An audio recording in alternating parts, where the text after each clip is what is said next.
Hi, Top Fan Rivalry fans. I love the fact that my co-host, Bill, didn't even give me the warning. He just said, go. So here we Well, are. the Welcome. pointing gives you the warning. Come on now. The pointing gives you the warning, right? Listen, I need the countdown. Three, two. You get it. Like, I just need the little toss. You just threw the ball straight at me. I have no helmet on. You just threw it right at me. So just Best wanted block will be there, Mr. Miyagi.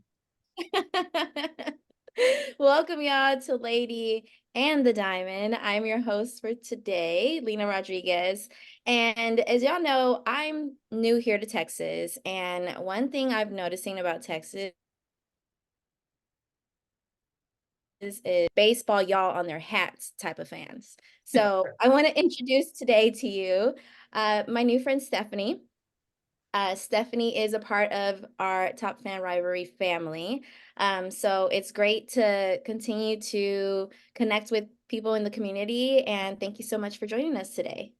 Yeah, thanks for having me. I'm excited. Of course.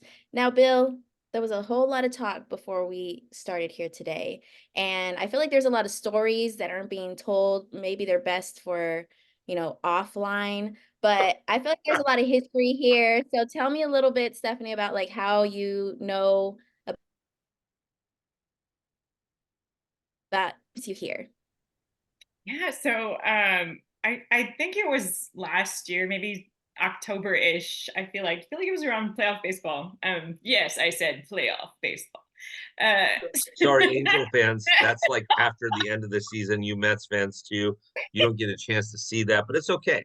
Keep going. yeah, so yeah, Bill reached out to me and I actually had heard about Top Fan Rivalry before he reached out because members of the community, and so that was kind of cool. And yeah, and just since then, we've had events. I've gotten to meet so many different people that I was already following on Face or Instagram, and it just sort of took off from there. Everybody has just, when we say community and family, well, we say family, I guess now, right? It Yeah. truly is that. It truly is that, and it's just been so much fun. That's amazing. Well, thank you, been just so kind and welcoming, so I appreciate it. But I do want our listeners to know more about you and your love for baseball. So, first, I got tricked by Bill a little bit because he told me you were a Dodgers fan, but turns out you're actually another team's fan. So Everybody's a tell me Dodger about your fan, Lena, in my favorite mind. team. Everybody is, yes. Like low key, I feel like there's some people that hate the Dodgers so much. I'm like, you might as well just buy a jersey. Like you hate us that much. So it's okay. I get it. I'm like, and this is the part where I admit to having bought a Dodgers t-shirt. But anyway, that was before, when I just thought it was awesome to be at Dodger Stadium and eat Dodger dogs in a rain delay and all that. But now, Well, I now, know yes. better. Yeah. Tell us about your favorite team now and why you're a fan of that team. So I am a diehard Houston. Goodness, 30. uh, I would say 38 years, if not 39. I started going to games. It must have been when I was around 11 or 12 in the Astrodome. And gosh, such a different experience, in the mid 80s.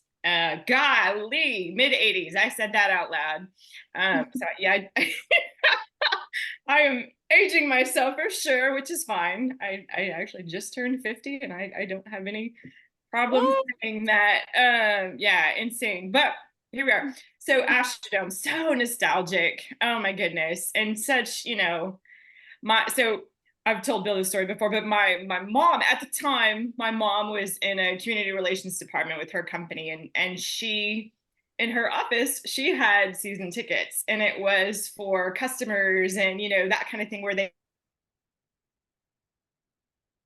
entertain, she had free reign to do what, and whoever did, right? So we went often, and we had great field box seats. I mean, the company purchased those, right? So yeah, that's sort of how it started. I will say my love for baseball wasn't just from my mom's season tickets. I started playing softball and just sort of the love of the game, right? I mean, they're different games, but sort of the same. And so just coming from a family that loved baseball as well. Like my dad has so many stories of, he and his brothers like out in the pasture playing ball, and just, I mean, I have a cousin who was, he was drafted to the Atlanta Braves. He's actually the head coach for the Kingsville Javelinas right now. He has been for like 15 years, I think. And so it's truly a baseball family. We all, it's in our blood.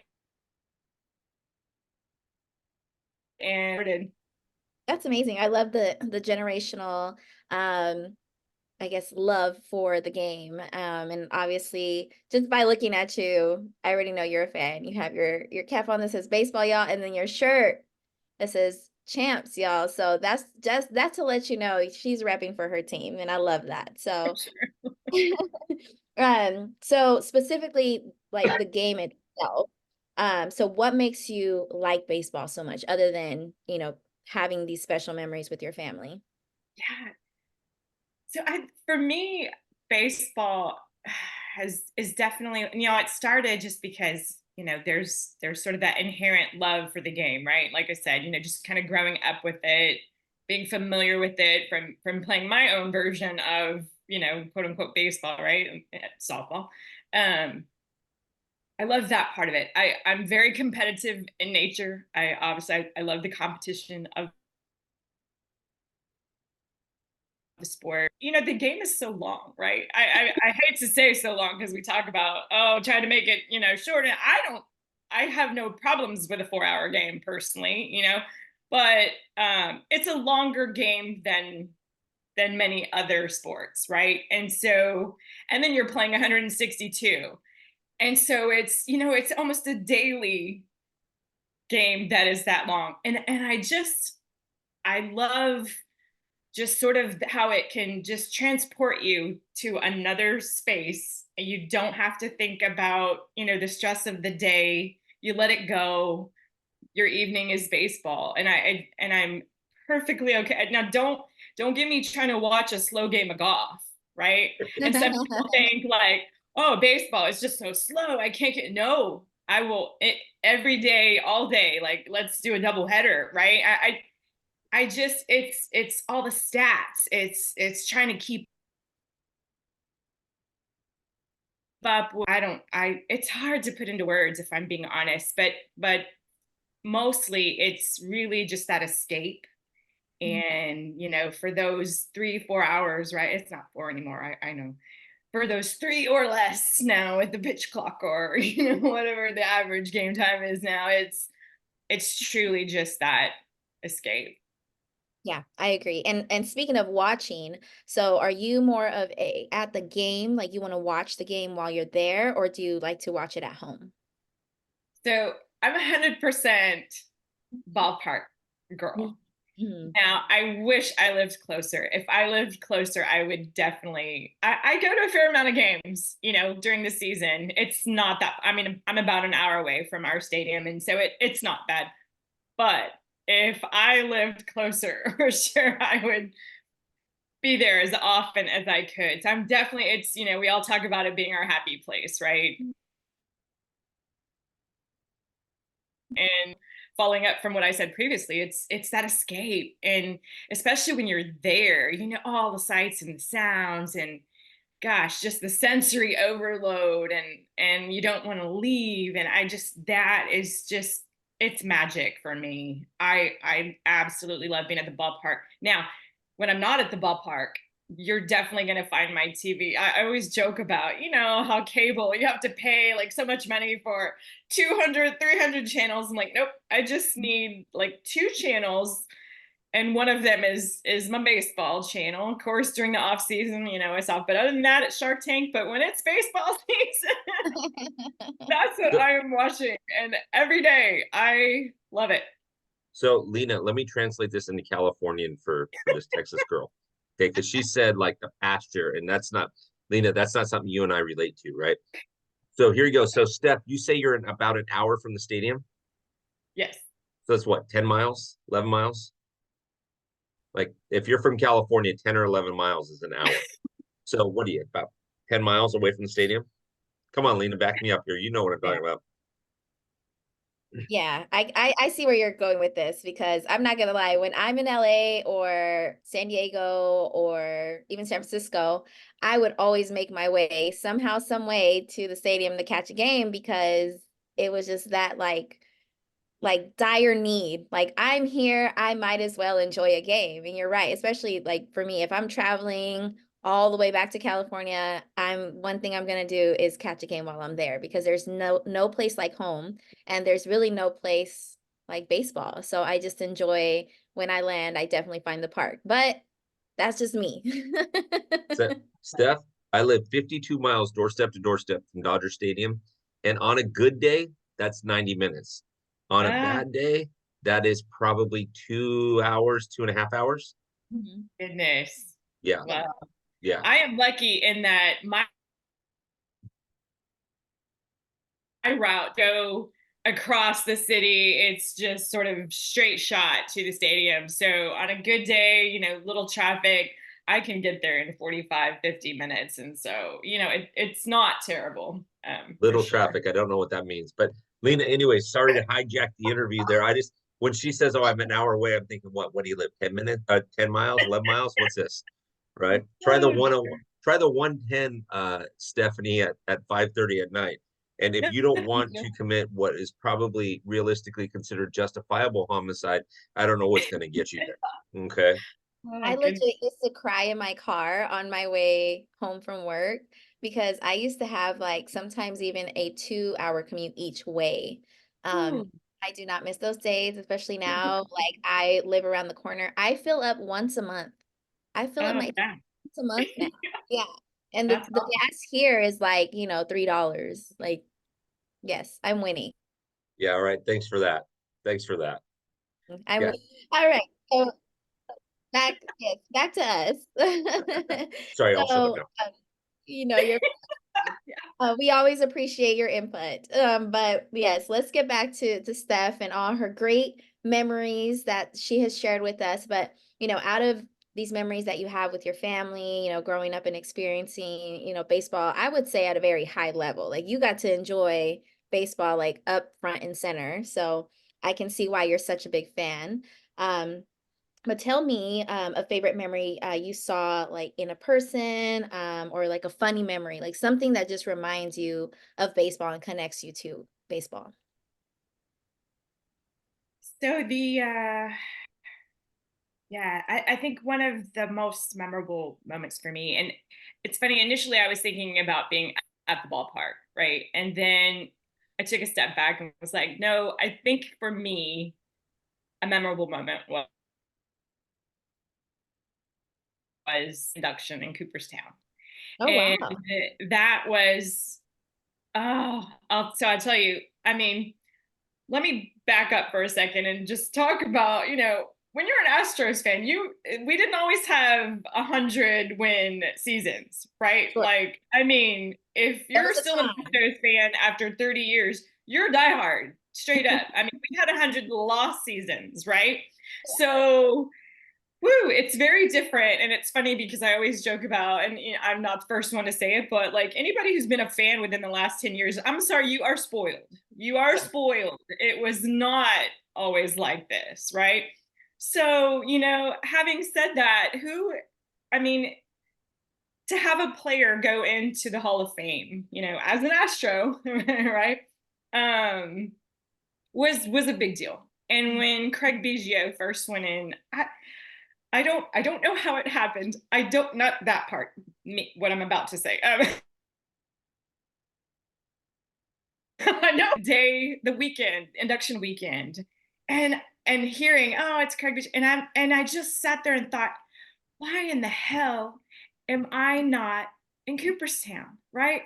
I guess it wasn't something that I thought at the time. I wasn't thinking about like planning the trip and doing the thing.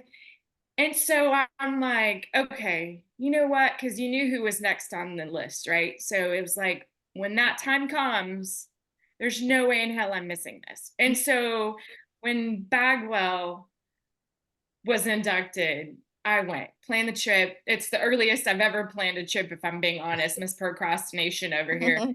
And I think I did it in like February, and the thing was in August, right? Late July, August. And I was just like, look at me. Anyway, it was absolutely one of the one of the best baseball memories that I have. I was there for about a week. We rented like an Airbnb type house and just, let's do this right. When we first got there and we were like, hey, let's just go to Main Street in Cooperstown. I remember we didn't know what was going on. We just wanted to, check it out. It was late. It was maybe 9 or 10 o'clock. And we parked and I got out of the car and instantly got goosebumps and started crying. And I'll never forget that moment, because it was like, why am I crying?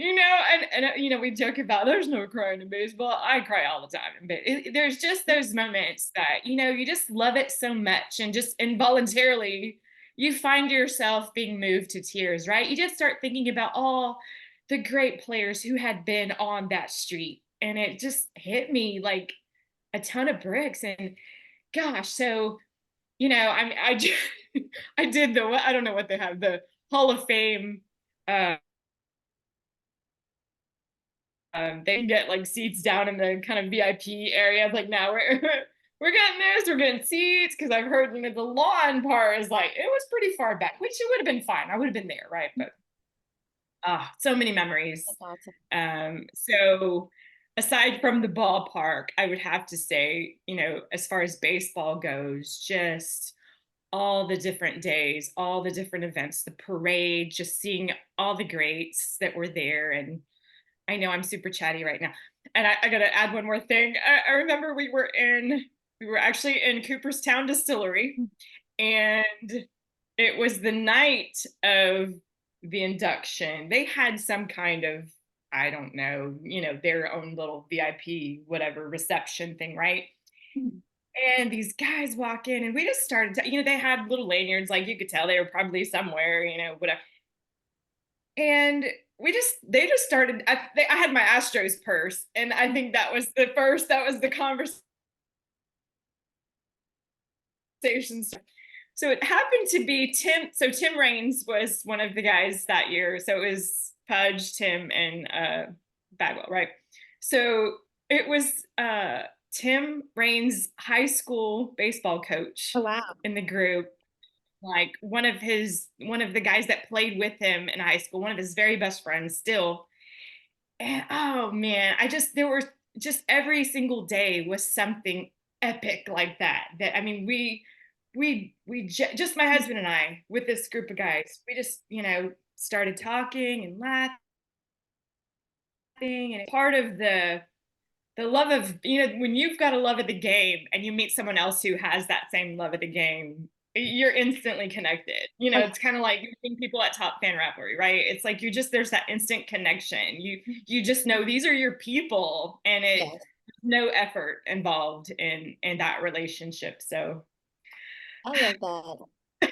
That's I don't know if anybody could top that. Yeah, you know what? I can relate to that though. I can see why that was such a huge, moment for you. I would probably feel the same way, when it comes to like Kobe Bryant, like somebody that I grew up watching them, and you just have like in your head, that's your best friend, so it's one of those things where, yeah, I can totally relate. But that's amazing that you created, that memory for yourself, and you made it a point, like, I'm going to be there. I don't care what, I'm going to be there. So congratulations on that. I'm sure that's a memory you'll have forever.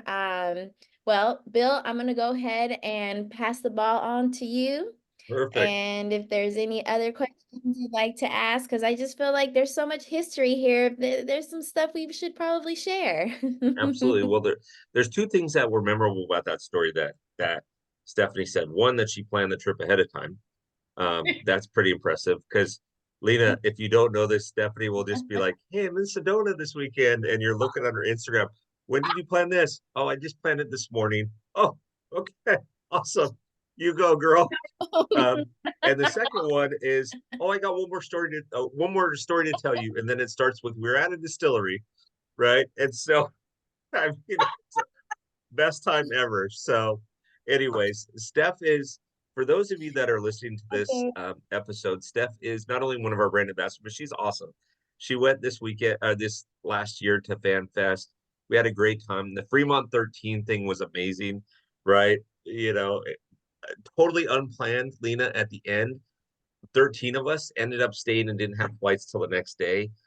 And next thing we know, we're sitting there and we're laughing and we got a party bus and we're going down the Fremont Street, and it was just singing End of the Road coming back at the end of it. It's a whole new meeting now. And so anyways, it's Steph, Seriously. I love the fact that you mentioned, it's easy with Top Fan. Thank you for being a guest. Lina, as usual, you're always just a rock star. I was just sending Amber a message saying these two girls are killing it. What am I doing here? Like it was awesome. So anyways, I'm sorry that I brought down the episode with me because you guys were Thank you. just nailing it. You ladies were just nailing it. But um for those of you on Top Fan Rivalry, make sure that you're following Steph. She's got some great stuff, and make sure you're following Lina as well. I mean, she runs this show every week and puts her heart and soul into it, and it's just so much fun. And I, for me personally, I feel very blessed to have such good friends all over the country, and just to get to know you guys. You guys make me better. So I very much appreciate the time, and Steph, especially being joining us tonight. And Lina, you're awesome. So thanks everybody that's listening to this. Make sure you follow and make sure you're checking out Top Fan. We have so many things that are coming out that we haven't even announced yet. So yeah, it's going to be a good time. It's going to be a good time. But stick around, ladies, for a second as I wrap this up.